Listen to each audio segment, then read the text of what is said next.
एक बार राजा अकबर के महल में एक व्यापारी आया। व्यापारी ने राजा अकबर से कहा कि महाराज, मेरे बड़े गोदाम में कल रात चोरी हो गई और उस चोर ने मेरा बहुत सारा कीमती सामान चुरा लिया और उसे पूरा यकीन था कि चोर उसके 10 नौकरों में से ही कोई एक है, मगर वो कैसे पता लगता है कि चोर उन 10 नौकरों में से कौन है। तभी अकबर ने बीरबल की उस व्यापारी की सहायता करने के लिए कहा। बीरबल ने कहा ठीक है जहांपनाह। और उसी समय बीरबल ने दरबार के सिपाहियों को आदेश दिया कि जाओ उन 10 नौकरों को जेल में डाल दिया जाए। यह सुनते ही उसी दिन सिपाहियों ने सभी नौकरों को पकड़कर जेल में डाल दिया।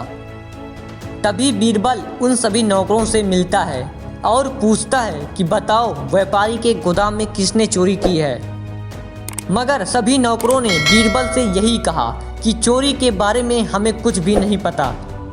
बीरबल ने कुछ देर सोचा और फिर उसने सिपाहियों से 10 बराबर सामान की लकड़ियों की छड़ी मंगवाई और फिर बीरबल ने सभी नौकरों को एक एक छड़ी पकड़ा दी। और छड़ी पकड़ाते हुए बीरबल ने उन सभी से एक बात कही कि जो असली चोर होगा उसकी छड़ी कल सुबह तक 2 इंच बड़ी हो जाएगी। और ये कहकर बीरबल वहाँ से चला जाता है।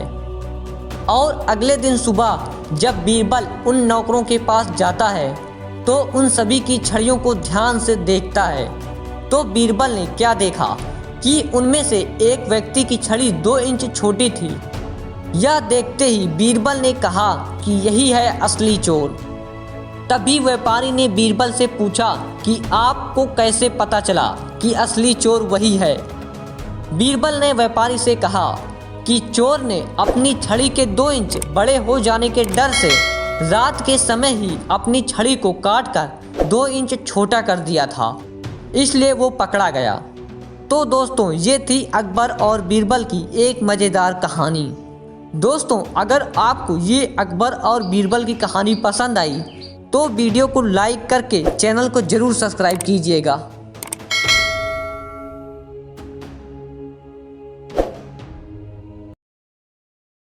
Subscribe now and press the bell icon. Never miss an update.